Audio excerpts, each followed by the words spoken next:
নমস্কার বন্ধুরা, welcome to আরকে sports. আশা করি তোমরা সবাই সুস্থ ও ভালো আছো।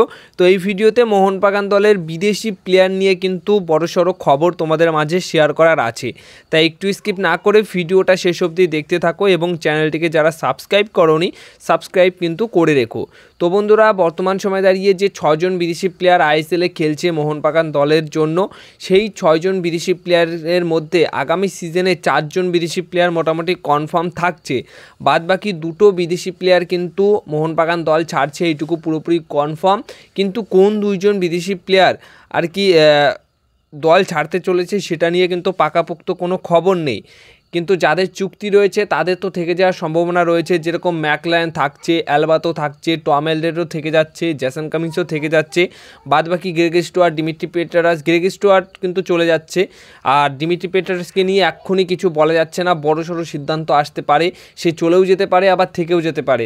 তো তার বিষয়টা নিয়ে কিন্তু এক্ষুনি কিছু বলা যাচ্ছে না।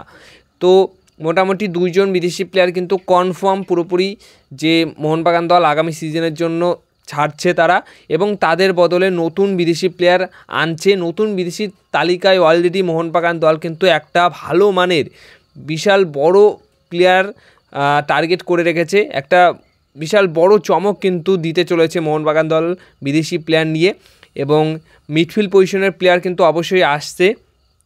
আর এএফসিতে আগামী বছর ভালো পারফরমেন্স করার জন্যই কিন্তু বিদেশি স্কোয়াডে বড় সড়ো পরিবর্তন দুটি আসবে।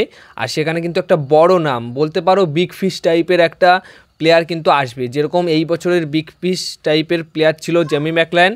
তো আগামী বছরের জন্য কিন্তু জেমি ম্যাকলায়নের থেকেও বেটার একটা বিগ ফিশ আসতে চলেছে মোহনবাগান দলে, এমনটাই কিন্তু খবর রয়েছে। আর সব মিলিয়ে 2টো বিদেশি পরিবর্তন অবশ্যই হবে।